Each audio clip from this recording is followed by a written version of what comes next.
ይህ የታላቁ ህዳሴ የኤሌክትሪክ ኃይል ማመንጫ ግድብ ከአዲስ አበባ እስከ ሻሸመኔ የሚደርስ ሰው ሰራሽ ሐይቅ ፈጥሯል። የጣናን በጣም ብዙ እጥፍ ነው የሚሆነው። ለአሳ ሀብት የሚውል ነው። አሁን አሳዎቻችን በጣም እየተሰበሰቡ ነው።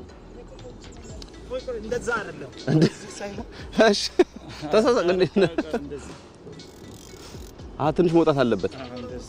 እንደዚህ እሺ እቺ አሁን ይሄ ለምንድን ነው ትልቅ አሳ ገብቶ አሻንጉሊቱን ከዋጠ በኋላ በደንብ ይዞል እንዴ ነው ላላ ያረኩ ካጠበቁ ይሄ ይዛል ማለት ኦኬ ማወሮር እስቲ ትንሽ ዞር እንደዚህ ነው ዝም ብያውን እዚህ ጋር እንዳይዝብኝ እንዳይመታ ከዛ እንደዚህ ነው ይሄ እንደዚህ ያርጋ አሁን እንጨት አለ እዚህ ጋር ቶሎ ቶሎ ነው የምታመጣው አሳው የሚገባው እንደዚህ ነው አሳችንን ለማጥመድ እየሞከርን ነው ኤርሚ ወይንም ደግሞ ክንዴ ፊሽ በየትኛው ነው ግን አይ ብዙ ሰው የሚያቀኝ ክንዴ ፊሽ በሚለው ነው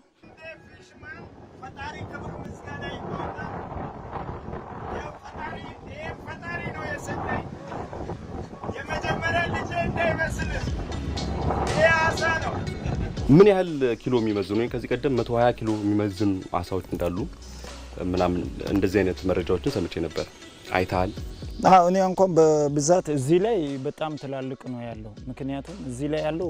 በነገራችን ላይ ገመዱላ በጥሶ የሚሄድ አሳ ነው ያለው እኔ ግን እስከ ዛሬ ድረስ ምለቀው እንኳን እዚህ አሁን ይሄ 250 ኪሎ ሜትር ነው ሐይቁ የተኛው ከአዲስ አበባ ሻሸመኔ እንደማለት ነው ሐይቁ ደግሞ እንደምታዩት ሙሉ ነው እዚህ ውስጥ ያለው አሳ ትልቅ ነው ዝም ብሎ በቀላል የሚወጣ አይደለም አሁን እኛ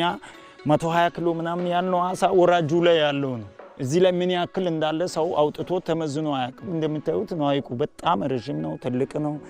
እና እዚህ ላይ ደግሞ አሁን በባላዊና በማሽን እንግዲህ የሞከር ነው አጋጣሚ ሆኖ ከወጣ ደግሞ እናየዋለን ምን ያክል እንደሚወጣ 67 ኪሎ ድረስ ነው ሚይዘው በጥሶት ካለ እርገጭ ጣውላውን በእግር ጣውላ እሱን እርገጥ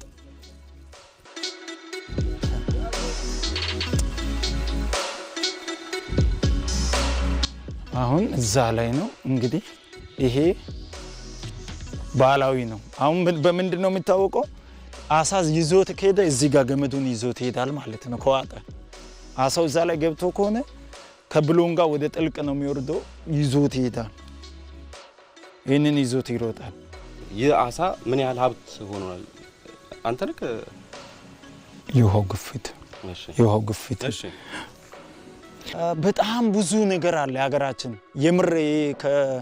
ከምንም ነፃ የሆነ ነገር በቃ የሚታዩ የሚለቀው ቪዲዮ ከግቢ ውጪ ሆነ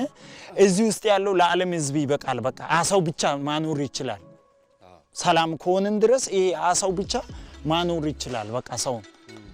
ሌላው አይደለም አሁን ኤሌክትሪኩ ምናምኑ አይደለም ሰው መጥቶ እያየም ሰው አያምንም አይኑ እንዲ እያየ ራሱ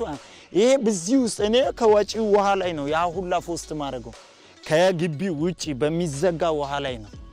እዚህ ላይ መተ ግን አይኒ ሲያይና ከውጪ የሚወጣው ውሃ ላይ ይሄ ሁላ አሳ ካለ በአንድ ሰከንድ ይሄ ነገር ሲዘጋ ሲከፈት ያ ሁላ ድንጋይ ላይ የቀራ የሚያዝ ከሆነ በቶን ደረጃ የሚያዝ ከሆነ እዚህ 250 ኪሎ ሜትር ሐይቅ ላይ የተኛው ምን ያክል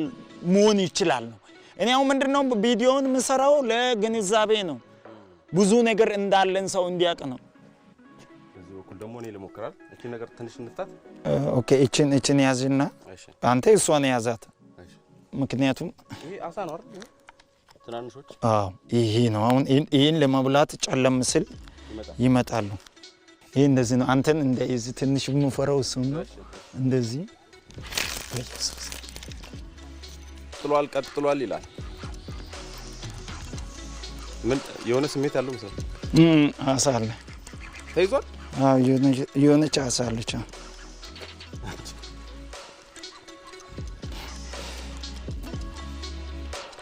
ይዘናል የመጀመሪያውን አሳ ይላል እቺ ትንሽ አሳ ነች እቺ እንግዲህ ተመልካቾቻችን ይሄው የመጀመሪያው አሳችንን ይዘናል እሺ እናስቀምጣለን እቺን አሳችንን ብዙ ሀብት አለን የሚል አይነት ስሜት ያለው ይመስለኛል ይሄ በመገደቡ የታላቁ ህዳሴ ግድብ በመገደቡ ከኤሌክትሪክ ኃይል ማመንጨት በላይም ትልቅ ምግብ ሆኗል ሐይቅም ፈጥሯል እያልክ ነው አው ሀይቅ ፈጥሯል ብቻ ሳይሆን እኮ በቃ ከቆመ ይሄ አሁን በጣም ያው ይታወቃል ከተጀመረበት ጊዜ ጀምሮ እና በባህሪው መጀመሪያም ውሃ የሚተኛበት ቦታ ነበረው ያ ማለት የአሳው ዝርያዎች መጀመሪያም የነበሩት አሉ እለውለ እና ይሄ ከቆመ በኋላ አሳ ራሱን በራሱ ነው የሚበላው ሌላ የሚበላው ነገር የለም ራሱን በራሱ ስለሚበላ በጣም ግዙፍ የሆኑ አሳዎች ነው የሚኖሩት ውስጡ ላይ ያ ማለት አንድ አሳ እስከ በትንሹ እንኳን 40 እና 50 ኪሎ በትንሹ እንኳን ተይዞ 40 እና 50 ኪሎ ስጋ ካለው ባር ሙሉ አሳ ስንት ህዝብን መመገብ ይችላል ከሀገር ለኛ ብቻ አይደለም የኔ ሐሳብ ለኢትዮጵያ ብቻ አይደለም ይሄ ደግሞ ከምንም የመነጨ ሳይሆን እኔ ከአይኔ ማየው ነገር ነው እኔ አሁን ሁሉ ጊዜ ፈጣሪ ሰላሙን ያምጣው ሰላም ይሁን ያልኩ በቪዲዮ የምገልጸው ማየው ነገር ስለሆነ ነው እና ይሄ ነገር ነው ማለት ስለዚህ ላንተ ምን ፈጥሮልሃል አሁን ታላቁ ህዳሴ ግድብ እንዴት ነው የምትገልጸው አንደኛ ለኔ ባህለ ውለት እኔ ለህዳሴ ግድቡ ባህለ ውለታ ሳይሆን ህዳሴ ግድቡ ለኔ ባህለ ውለታዬ ነው እኔ ራሴን ችዬ በዚህ በቃ እተዳደራለሁ ቢያንስ ማለት በልቼ አድራለሁ ማለት ነው ተመልካቾቻችን እንግዲህ ቀደም ክንዴ እንዳለው ነው የታላቁ ህዳሴ ግድብ አሁን ላይ ምግብ ሆኗል እኛም የተመለከትነው ነው ይህ ደግሞ ለወደፊቱ ለኢትዮጵያ ምን ያህል አስተዋጽኦ ሊኖረው እንደሚችል መገመት አያዳግትምና እኛ ጋር የነበራችሁ ቆይታ በዚህ ይጠናቀቃል እኛ ደግሞ አሳዎቻችንን ማስገራችንን ማጥመዳችንን እንቀጥላለን ቻው ክንዴ እንሞክር አይደል እሺ እንሞክር